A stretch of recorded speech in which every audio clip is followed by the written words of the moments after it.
शिवपुत्री अशोक सुंदरी, साहस, प्रेम और धर्म की प्रतीक। क्या आप जानते हैं शिवपुत्री अशोक सुंदरी का जन्म कैसे हुआ? बहुत समय पहले की बात है। कैलाश पर्वत की अनंत शांति और दिव्यता के बीच एक ऐसी कथा का जन्म हुआ जो साहस, प्रेम और अदम्य इच्छाशक्ति का प्रतीक बनी। यह कथा है अशोक सुंदरी की, जो माता पार्वती और भगवान शिव की अद्वितीय पुत्री थी। उनकी कहानी न केवल देवत्व और शक्ति का परिचय देती है, बल्कि यह दिखाती है कि विपत्तियों के समक्ष खड़े होकर कैसे सत्य और धर्म की विजय सुनिश्चित की जाती है। कैलाश पर्वत पर हमेशा शांति और दिव्यता का वास था। यहाँ भगवान शिव अपने ध्यान में लीन रहते और माता पार्वती अपने कर्तव्यों में व्यस्त रहती।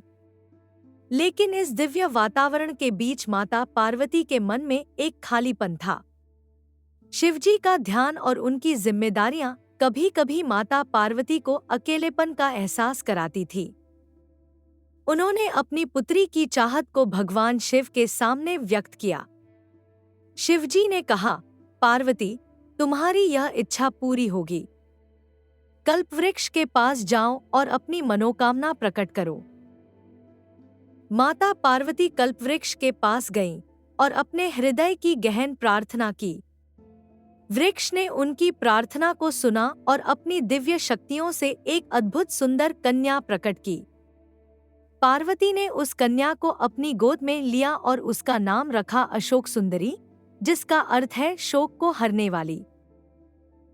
अशोक सुंदरी का आगमन केवल पार्वती के अकेलेपन का समाधान नहीं था, बल्कि वह धर्म और सत्य की रक्षा के लिए इस संसार में आई थी। उनके जन्म से कैलाश पर्वत पर नई ऊर्जा और आनंद का संचार हुआ। अशोक सुंदरी का बाल्यकाल माता पार्वती और भगवान शिव के संरक्षण में बीता। उनकी परवरिश दिव्यता और प्रेम के बीच हुई। पार्वती ने उन्हें स्नेह और करुणा सिखाई, जबकि शिवजी ने उन्हें धर्म, शास्त्र और युद्धकला में निपुण बनाया। लेकिन उनकी कहानी केवल आनंद और स्नेह तक सीमित नहीं थी। देवर्षि नारद ने उनके भविष्य के बारे में एक भविष्यवाणी की थी। उन्होंने कहा, अशोक सुंदरी का विवाह महान राजा नहुष से होगा। लेकिन उनके जीवन में कठिनाइयों और संघर्ष का दौर भी आएगा।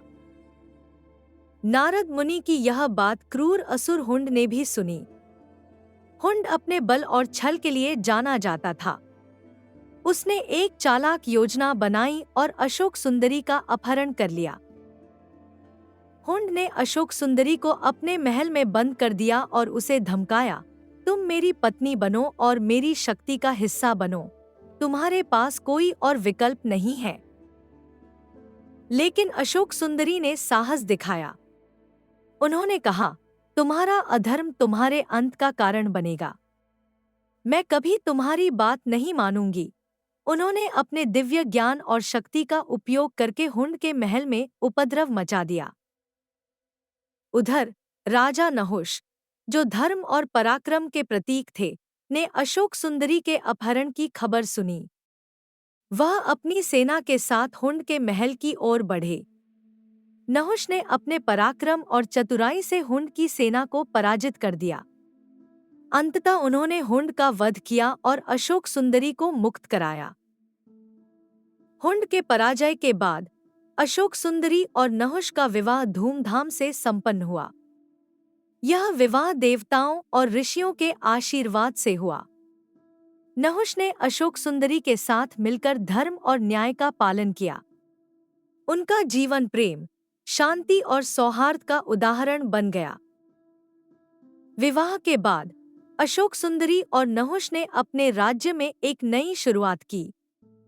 अशोक सुंदरी ने राज्य की प्रजा को स्नेह और करुणा का पाठ पढ़ाया, जबकि नहुष ने अपने साहस और धर्म के बल पर राज्य को समृद्ध बनाया।